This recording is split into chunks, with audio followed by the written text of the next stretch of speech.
Նիկոլ Փաշինյանը ասում է, չկա դատավոր, որ իմ ասածը չանի, որ նրանք պատերի տակ վնգստում են։ Ես Նիկոլ Փաշինյանի խոսքը ուզում եմ ձեզ կրկնեմ։ Դուք երբևիցե վնգստացել եք, պարոն Պետրոսյան։ Ոչ կոռեկտ է, քնար ջան, ձեր հարցը չեմ պատասխանի։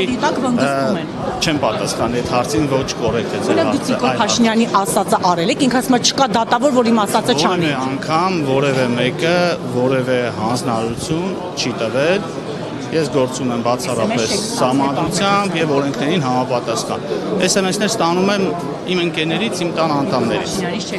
Ոչ, որևէ անգամ ես իր հեռախոսահամարը չունեմ, կարծում եմ ինքն էլ իմը չունի։ Պարոն Պետրոսյան, ձեր մասնագիտական գործունեության հետ կապված մշտապես հարցը բարձրացնում է։ Դուք եղել եք ՔՊ պատգամավորի տեխնացու եւ ըստ էության ձեր արդար դատավարության արդար քննությունը միշտ կասկածի տակ է դրվում։ Չունեք ասելիք։ 1 տարի եւ 6 ամիս ես պաշտոնավարում եմ,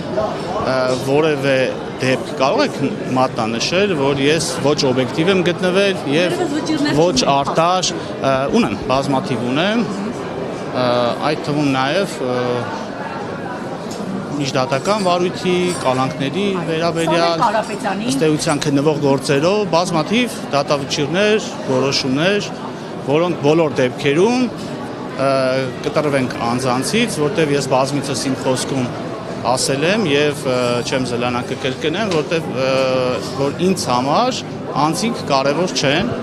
Ես X անձ եմ վերաբերվում, թե գործի քննության շրջանակում մեղադրյալի դատավարական կարգավիճակ ունեցող անձանց, թե միջնորդության քննարկման շրջանակներում։ Անձինք ինձ համար կարևոր չեն, ինձ համար կարևոր է սահմանադրությունը, օրենքները, միջնորդությանը կից ներկայացված նյութերը, քրեական գործը եւ դրանք ես գնահատում եմ սահմանադրության եւ օրենքներին համապատասխան իմ ներքին համոզմամբ։ Պարոն Պետրոսյան, մտավախություն չունեք, ասում են բոլոր նրանք, օրինակ ես տիկին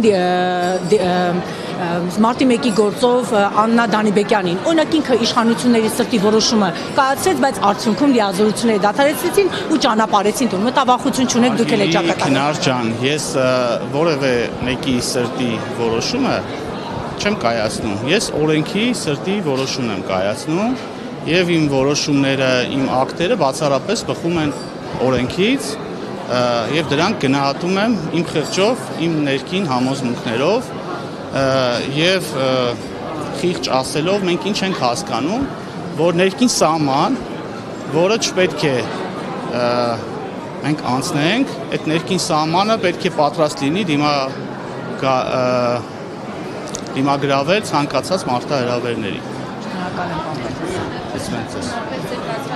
Որոշումներից երբ Սամվել Կարապետյանի խափանման միջոցով կողմվեց, շատերը դա որակեցին որպես համարձակվել, շատերը որակեցին, որ պայմանավորվածություն է եղել, ինչպես մեկնաբանեցին։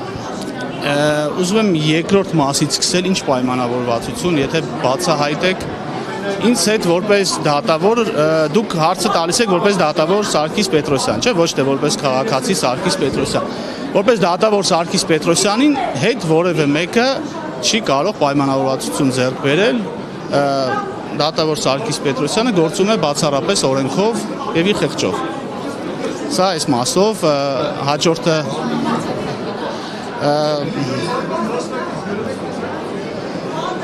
իմ բոլոր որոշումները, իմ բոլոր դատական ակտերը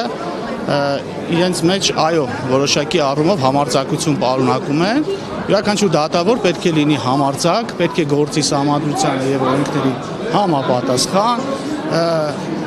եւ դա ինքնին համարձակություն է իր մեջ պարունակում։ Այնինչ այսօր տեղի է ունենում, պետությունը խառնում է եկեղեցու գործերին, միջամտում է սահմանադրությամբ որպես դատավոր ինչպես եք մեկնաբանում այնինչ այսօր տեղի ունենում սահմանադրությամբ ամեն դեպքում պետությունը չի կարող մեկնաբանել, չեմ ցանկանում մեկնաբանել, իրավունք չունեմ, ինձ ինչպես եք վերաբերվում տեղի ունեցողին։ Ունեմ կաշկանդվածություն շատ հարցերի պատասխան տալ։ Պարոն Պետրոսյան, դուք մի շարք աղմկարարույց քրեական գործերով դատավոր եք, վերջերս էլ ձեր որոշման արդյունքում ազատ արձակվեց Սամվել Կարապետյանը, ձեր նկատմամբ ճնշումներ կան այս որոշումից հետո։ Իմ նկատմամբ որևէ անգամ ճնշում չի եղել, չկան եւ լիահույս եմ երբևիցե չի լինի ճնշում։